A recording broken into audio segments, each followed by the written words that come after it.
दुनिया में उन्हीं कौमों और मुल्कों ने तरक्की की है जिन्होंने मेहनत को अपना शियार बनाया। कहते हैं मेहनत में अज़मत है और अल-कासिबु हबीबुल्लाह। आज हम ऐसे ही नौजवान से एक आपकी मुलाकात करा रहे हैं जिन्होंने आला तालीम हासिल की और मेहनत को अपना शियार बनाया और अपने वालिद के कारोबार को ही आगे बढ़ा रहे हैं। उन्होंने मेहनत में कोई आर नहीं समझी और रिवायती कारोबार जो उनके वालिद का था बरसों पुराना, उन्हें नई जहतें अता कर रहे हैं। आइए आपसे इन नौजवान की मुलाकात करवाएं।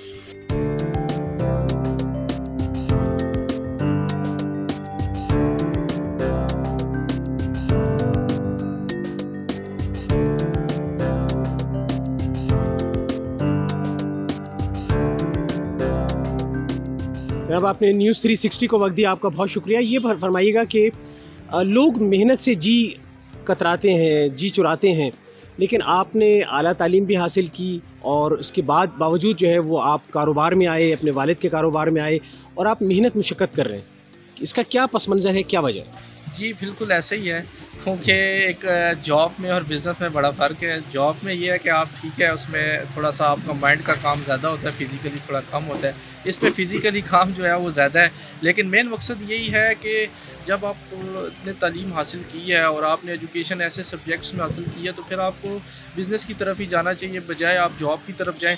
बाकी जहाँ तक बात है मुशक्क़त की, तो मुशक्क़त करेंगे तो फिर ही कुछ मिलेगा।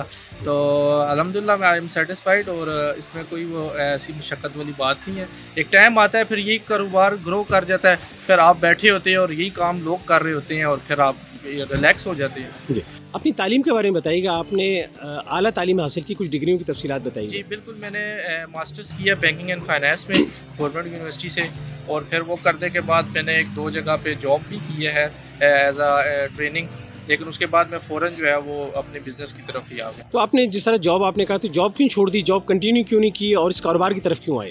बेसिकली जॉब में हमारे अनफॉर्चुनेटली पाकिस्तान में अब वो माहौल रहा नहीं है जॉब का, वो स्पेस नहीं रही। अभी जब कोरोना के बाद तो वैसे भी हालात काफ़ी टाइट हो गए हैं, तो बेसिकली कारोबार में आने का मकसद ये है कि एक तो बिज़नेस ग्रो करता है और जॉब में आप एक जगह पे ही रहते हो, ठीक है, वक्त के साथ आपकी तरक्की हो जाती है, और लेकिन ये है कि बिज़नेस से आप अच्छा बिज़नेस करके और भी काफ़ी सारे लोगों को रोज़गार दे सकते हैं। सही, बिल्कुल। आपने बजाय कि किसी की मुलाजमत करते, आप कारोबार में आए और आप कई अफराद मैंने देखा है जो आप लोग उनको आपने मुलाजमत बल्कि फ़राहम की है, बजाय इसके कि ख़ुद मुलाजमत करते।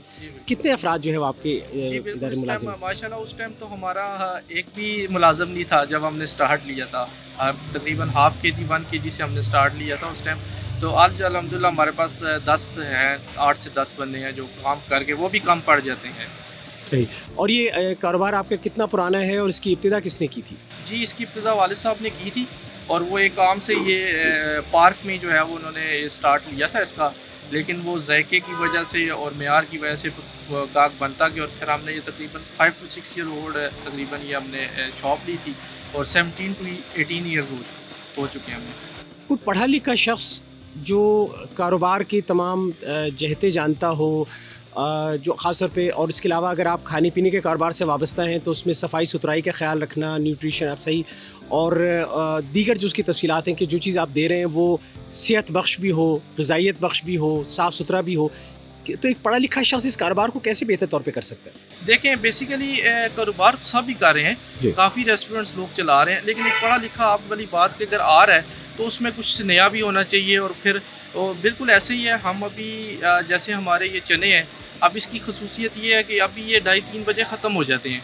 एक तो हमारा अगर कोई माल पहले तो बचता नहीं, अगर बच जाए तो हम वो जो है ना उसको स्टॉक नहीं लगाते, हम वो डिस्ट्रीब्यूट कर देते हैं। और दूसरा इसमें ना हम क्वालिटी फूड प्रोवाइड करते हैं, क्योंकि इसमें हमारा जो ऑयल, सबसे मेन चीज़ आजकल जो मसला बना हुआ है रेस्टोरेंट में, वो ऑयल की कंप्लेन आती है। अब हमारा एक हलीम हम तैयार करते हैं, उसको हम डालडा घी में तैयार करते हैं, सबसे अच्छा ब्रांड और एक्सपेंसिव वही है। और दूसरा ये जो हमारे चने बनते हैं ये सोयाबीन ऑयल यूज़ होता है, ये मलेशिया से इंपोर्ट होता है। इसको अगर आप फ्रीज़र में भी रखेंगे तो ये जमेगा नहीं, तो क्वालिटी पे तो हम कम्प्रोमाइज़ बिल्कुल भी नहीं करते इस हवाले से। सही। तो ये बताइएगा कि आपके जो कारोबार है उसमें आप क्या क्या चीज़ें लोगों को खाने पीने की चीज़ें दे रहे हैं, उसमें कितनी वैरायटी है? जी, हमारे पास वैरायटी 2 इसमें मेन आइटम्स हैं। एक है हमारे पास फ्राई चने, जो बेसिकली रावलपिंडी की ट्रेडिशनल डिश है। इसके साथ चटनी, सैलड और सब कुछ होता है, लवाजमात होते हैं इसके। और साथ हमारे पास चिकन हलीम होता है, साथ रोटी नान होता है और साथ में ज़र्दा होता है। ये हमारे पास 3 आइटम्स हैं। तो अब जिस तरह आपके अब ख़ासतौर पे चने हैं तो ये इस इलाके में ख़ासे मशहूर हैं, तो इस पे क्या ये बहुत महंगे हैं या आम आदमी की दस्तरस में हैं, आम आदमी खा सकते हैं? बिल्कुल आम आदमी खा सकते हैं, हमारे रेट रीज़नेबल है। अभी कुछ थोड़ी सी महंगाई हुई है तो रेट्स ऊपर किए हैं। वैसे अभी भी 100 रुपये में बंदा खाना खा सकता है। इसमें हमारी सिंगल प्लेट भी होती है और फुल प्लेट भी होती है। सिंगल प्लेट हमारी 90 की है और फुल प्लेट हमारी 120 की है। अच्छा, जब आप पढ़ रहे थे बतौर तालिब इल्म, आपने क्या सोचा था कि इसी कारोबार को कंटिन्यू करेंगे या आपने सोचा था कि आप कोई और जो है वो जॉब करेंगे? मेरा खैर मूड उसी वक्त से बन गया था बिज़नेस का, क्योंकि मैं वालिद साहब ने तकरीबन 13-14 ईयर्स मेहनत की हुई थी, तो मैं नहीं चाह रहा था कि उनकी अगर मैं जाता हूँ जॉब की तरफ, फ्यूचर में उनकी मेहनत ज़ाया हो जाए।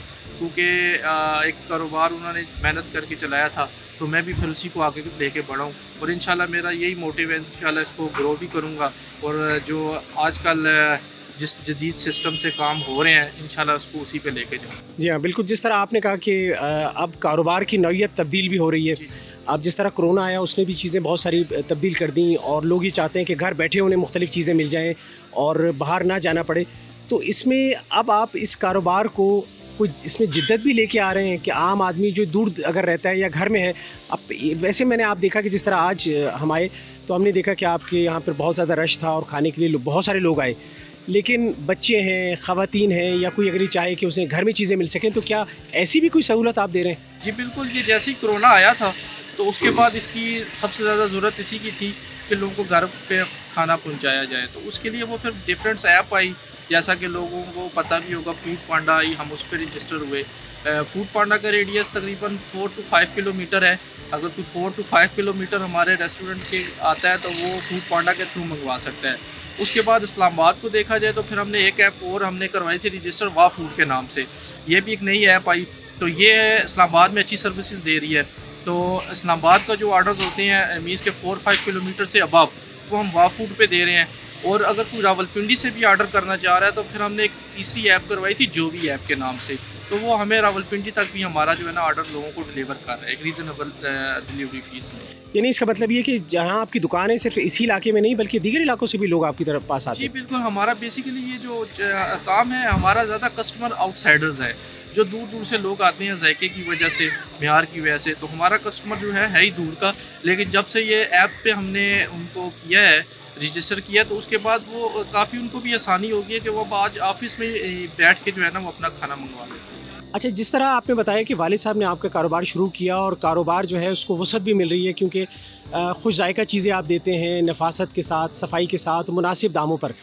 इस तरह तो अब आपका कारोबार जो है आप समझ रहे हैं कि आपको मज़ीद जगहों की ज़रूरत है, दीगर इलाकों में भी अगर लोग वहाँ से आते हैं तो आप उनको घर के करीब ही फराम करें, तो अपने कारोबार को वसअत देने का भी इरादा रखते हैं आप? जी बिल्कुल ऐसे ही है, आपने बात ठीक की है, क्योंकि हमारी डिमांड काफ़ी ज़्यादा है। अभी तकरीबन हर सेक्टर से ही डिमांड आ रही है कि आप जो है वो यहाँ पे ब्रांच ओपन करें। तो इंशाल्लाह जल्द ही जो है ना वो ब्रांचेस की तरफ जाएंगे और उसके लिए मैं एक प्लान बना रहा हूँ। तो इंशाल्लाह जल्द ही कोशिश यही होगी कि तकरीबन इस्लामाबाद के जो मेन सेक्टर्स हैं वहाँ पे हमारे सेटअप्स जो हैं वो लगे।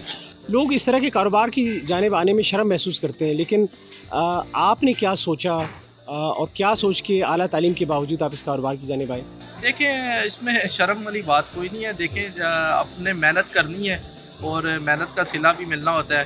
तो शर्म, अगर आप शर्मा गए तो फिर आप यहाँ पे भी नहीं चल सकते, जॉब में भी नहीं चल सकते। तो इसमें शर्म वाली बात कोई नहीं है। एजुकेशन आपके ज़रूरी नहीं होता आपने एजुकेशन हासिल किया तो आपने एक जॉब ही करनी है।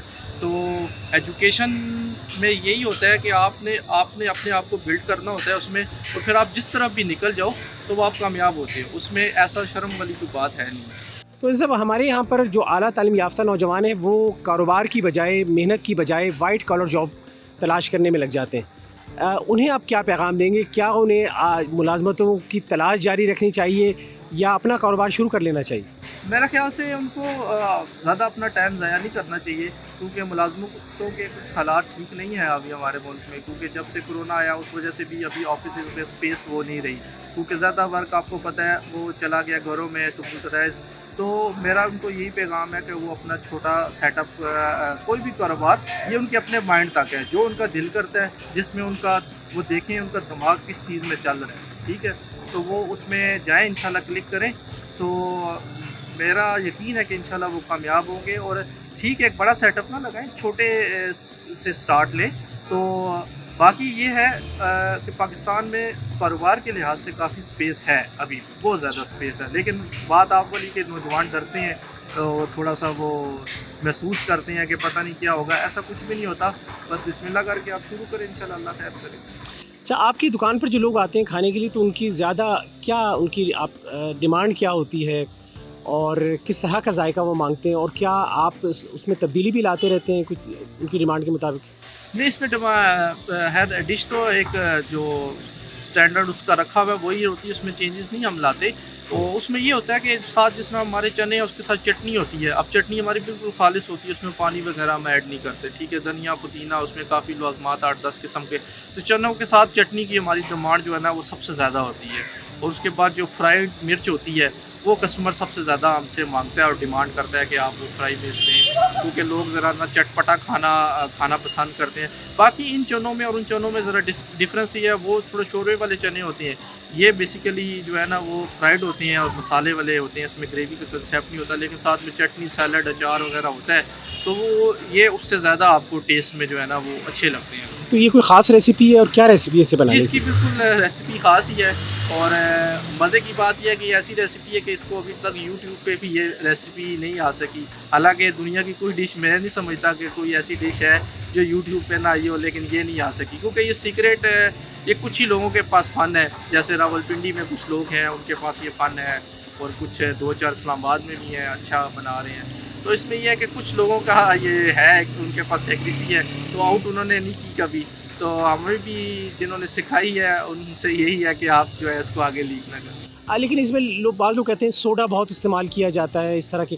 बनाने में, खाने जो पेट के लिए नुकसानदेह है या कुछ और इस तरह, तो क्या ऐसा कोई नुकसानदेह चीज़ तो नहीं है, तरीका या ऐसे इस्तेमाल किया जाता है? आपकी बात ठीक है, मीठा सोडा बेसिकली जो है वो शोरबे वाले चने होते हैं, उसमें मीठा सोडा होता है, क्योंकि आप जब उनको बॉयल करते हैं तो फिर आप मीठा सोडा भी डालते हैं, फिर उसमें टमाटर प्याज जितनी चीज़ें उसके लाजमात डालते हैं। ये इसमें सोडे का उसका कंसेप्ट नहीं है, ये तो हमने चने जस्ट बॉयल करके उसको निकाल लेना है, उसको ड्राई करना है, उसमें सोडे का आपको आएगा नहीं और डालते भी नहीं है, क्योंकि हमारा तो बेसिकली चने का ही ऐसा है कि ये तकरीबन 8 to 10 आवर्स लगते हैं हमारे इसके बॉइलिंग प्रोसेस। अगर हम इसको आज अभी रख रहे हैं तो रात 12-1-2 बजे तक जो है वो भी इसको बड़ी एक तरीके के साथ रखना पड़ता है, और फिर जाके हम मसलन यही इसमें फ़न है, बेसिकली जो फ़न है वो चने को बॉयल करने का ही होता है, जो घरों में नहीं होता। लोग वो उसको मीठा सोडा डालते हैं फिर भी नहीं गलते। तो हमारा ये है कि माशाल्लाह इस मामले में हमें वो परेशानी नहीं होती कि हमें मीठे सोडे डालने पड़े और फिर हमारा चना बॉयल होगा। बाकी इसको हम जो है ना अपना इसको अपनी एक तरीके से इसको बॉयल करते हैं, और बाकी इसका टेस्ट मसालों से आता है। सोडे का आज तक किसी जायका आया नहीं है कस्टमर को। और वैसे भी हम उसको, मेरे वाले सब शुरू से ही जो है वो मीठे सोडे को प्रायोरिटी देते नहीं है, कहते हैं इसमें एक तो उससे बात आपके लिए भी ठीक है, उससे टेस्ट में भी फ़र्क आता है, और वो कोई कस्टमर को वो नुकसान का भी बायस बन जाए। बहुत शुक्रिया, आपने न्यूज़ 360 को वक्त दिया।